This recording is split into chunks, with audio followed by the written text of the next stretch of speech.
భోగాపురం అంతర్జాతీయ విమానాశ్రయం వల్ల ఉత్తరాది అభివృద్ధికి మరింత చేయూతగా మారనుంది. కోట్లలో పెట్టుబడులు రానున్నాయి. ముఖ్యంగా ఈ విమానాశ్రయం వల్ల సిక్కోలు జిల్లాకే ప్రయోజనం ఎక్కువగా అన్న వైనంపై భోగాపురం నుంచి మా ప్రతినిధి వరప్రసాద్ తాజా సమాచారం అందిస్తారు. ప్రధానమంత్రి మోడీ చేతుల మీదుగా భోగాపురం అంతర్జాతీయ విమానాశ్రయం ప్రారంభం కానున్నది. ఈ నేపథ్యంలో ఈ భోగాపురం విమానాశ్రయం విజయనగరం జిల్లాలో ఉన్న శ్రీకాకుళం జిల్లాకే సింహభాగం ప్రయోజనాలు ఉన్నాయి. ముఖ్యంగా లాజిస్టిక్ హబ్గా అభివృద్ధి చెందే అవకాశాలు ఉన్నాయి. పలాస జీడిపప్పు అలాగే మత్స్య సంపద ఎగుమతులకి మహర్దశగా మారే అవకాశాలు మాత్రం మెండుగా ఉన్నాయని మాత్రం తెలుస్తుంది.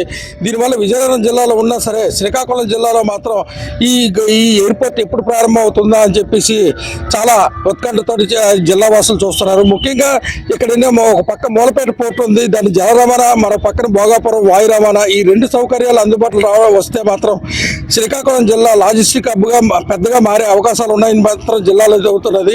ముఖ్యంగా జీడి పరిశ్రమకి గ్లోబల్ మార్కెట్ ఉన్నది. దశాబ్దాలుగా మన జీడి పరిశ్రమకు సంబంధించిన ఎగుమతులు రోడ్డు రైలు మార్గాల ద్వారా ఇతర రాష్ట్రాలకు ఎగుమతి అవుతుంది.